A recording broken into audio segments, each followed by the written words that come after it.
राधे कृष्ण राधे कृष्ण। द्वारका क्षेत्र के समुद्र तथा रेवतक पर्वत का महात्म्य। श्री नारद जी कहते हैं, सबको सम्मान देने वाले नरेश, आप द्वारावती और समुद्र के महात्म्य का वर्णन सुनो, जो सब पापों को हर लेने वाला, पुण्यदायक तथा उन तीर्थों में स्नान का फल देने वाला है। महीपति, जो वैशाख मास की पूर्णमासी को व्रत रखकर स्नान पूर्वक नदीपति समुद्र का विधिवत पूजन और उसे नमस्कार करके रत्नों का दान करता है, उसके शरीर में तीनों देवता ब्रह्मा विष्णु महेश निवास करते हैं तथा उसके दर्शन मात्र से मनुष्य कृतार्थ हो जाता है। इतना ही नहीं, उसके शरीर के स्पर्श से तत्काल ब्रह्म हत्या छूट जाती है तथा वह जहाँ जहाँ जाता है वहाँ वहाँ की भूमि मंगलमयी हो जाती है। जगत का वध करने वाला पापी मनुष्य भी उसका दर्शन करके मरने पर अपने पाप समूह का उच्छेद कर डालता है और परम मोक्ष को प्राप्त करता है। मानद, अब रेवत पर्वत का महात्म्य सुनो, जो समस्त पापों को दूर करने वाला, पुण्यदायक तथा भोग और मोक्ष प्रदान करने वाला है। गौतम का पुत्र मेधावी बड़ा बुद्धिमान और विष्णु भक्त था। उसने 100 अयुत 10 लाख वर्षों तक विंध्याचल पर्वत पर तपस्या की। एक दिन साक्षात अपांतर तमा नामक मुनि उससे मिलने के लिए आए, परंतु उत्कट तपस्वी मेधावी अपने आसन से नहीं उठा। तब अपांतर तमा रोष से भर गए और उसे शाप देते हुए बोले, संतों के प्रति भक्ति न रखने वाले पापात्मन, तुझे अपने तपोबल पे बड़ा गर्व हो गया है। तेरी स्थिति पर्वत की समान है, तो दुर्मते तू यही पर्वत हो जा। यूँ कहकर साक्षात अपांतर तमा मुनि चले गए। मेधावी शैल भाव को प्राप्त हो श्री शैल का पुत्र हुआ, परंतु वह महाबुद्धिमान तपस्वी तथा विष्णु भक्ति के प्रभाव से पूर्व जन्म के बाद का स्मरण करने वाला हुआ। एक दिन मेरे मुख से द्वारकापुरी का महात्म्य सुनकर श्री शैल के पुत्र ने कहा, मुनि, आप शीघ्र राजा रेवत के पास जाइए और उनसे मेरी कई हुई प्रार्थना सुना दीजिए, क्योंकि आप बड़े दिन वत्सल हैं। ये महाबली राजा रेवत यदि प्रसन्न हो जाए और मुझे यहाँ से उठा ले चले, तब मेरा द्वारकापुरी के क्षेत्र में निवास संभव होगा। विष्णु भक्तों की शांति प्रदान करना तो मेरा काम ही ठहरा। मैंने उस पर्वत कुमार की बात सुनकर शीघ्र ही राजा रेवत के पास जा उसकी कई हुई बात सुना दी। राजन, मेरी बात सुनकर राजा रेवत बड़े प्रसन्न हुए और बोले, यहाँ कोई पर्वत नहीं आता। उस शैल पुत्र को दोनों भुजाओं से उखाड़कर यहाँ लाऊंगा और द्वारका में उसकी स्थापना करूँगा। ऐसी प्रतिज्ञा उन्होंने की। राजा रेवत उस पर्वत को चुरा लाने के लिए जो ही प्रस्थित हुए, उनसे भी पहले मैं श्री शैल के नगर में जा पहुँचा। मुझे कलह प्रिय लगता है, इसलिए मैंने महात्मा श्री शैल को राजा का उसके पुत्र की चोरी से संबंध रखने वाला सारा वृत्तांत कह सुनाया। श्री शैल ने पुत्र के मोहवश उसको डांट कर कहा, तू कहाँ जा रहा है?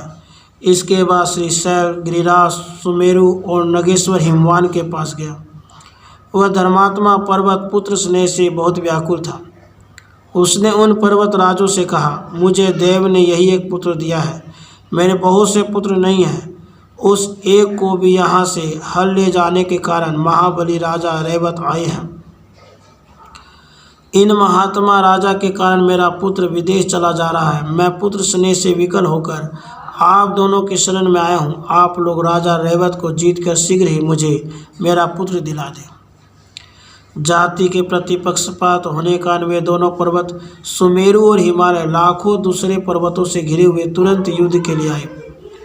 उधर हनुमान जी ने जैसे द्रोणगिरि को उखाड़ लिया था, उसी प्रकार रेवत ने अपनी दोनों भुजाओं से उस पर्वत को उखाड़कर बलपूर्वक ऊपर उठा लिया और ज्यों ही वहां से चलने का विचार किया, त्यों ही अस्त्र शस्त्र धारण किए बहुत से पर्वतों को वहां उपस्थित देखा। उन्हें देखकर राजा ने उस स्वर से अट्टहास किया, मानो विद्युत पात की गड़गड़ाहट हुई हो। उनके इस सिंहनाद से सातों लोकों और सातों पातालों के साथ संपूर्ण ब्रह्मांड गूंज उठा। उसी समय उन समस्त योद्धाओं के हाथों से सारे अस्त्र शस्त्र गिर गए। जब वे पर्वत निशस्त्र हो गए तब बार बार कोलाहल करते हुए मार्ग में पर्वत सहित जाते हुए रेवत को मुक्कों और घुटनों से उसी प्रकार मारने लगे जैसे पूर्व काल में द्रोणाचल के रक्षक महाबली हनुमान जी के पीछे उन्हें मार गिराने के लिए ये कुछ दूर तक गए थे। उन पर्वतों के चोट करने पर भी राजा रेवत ने अपने हाथ से उक्त पर्वत को नहीं छोड़ा। इधर मेरे ही मुख से राजा रेवत के ऊपर पर्वतों का आक्रमण सुनकर भक्तवत्सल भगवान श्री कृष्ण अपने भक्त की सहायता के लिए तत्काल आकाश मार्ग से आ गए और राजा को अपना उत्कृष्ट तेज देखकर डरो मत यूं कहकर अभय दान दे तुरंत वहीं अंतर्धान हो गए।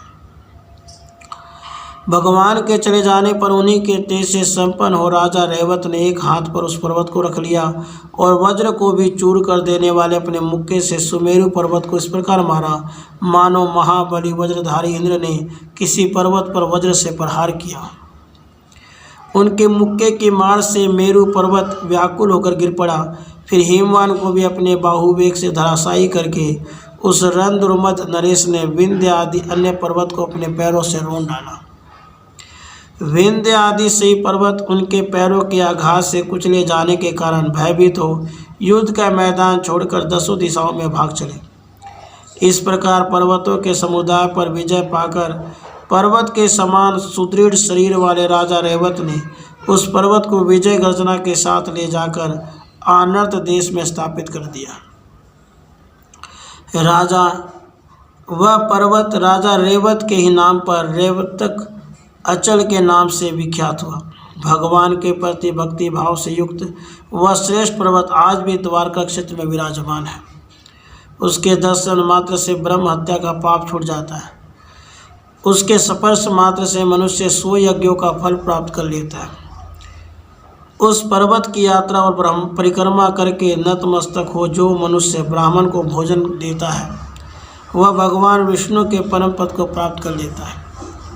इस प्रकार श्रीगर्ग संहिता में द्वारका खंड के अंतर्गत नारद बहुलाश संवाद में समुद्र और रेवत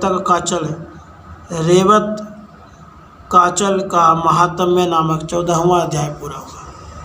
राधे कृष्ण राधे कृष्ण।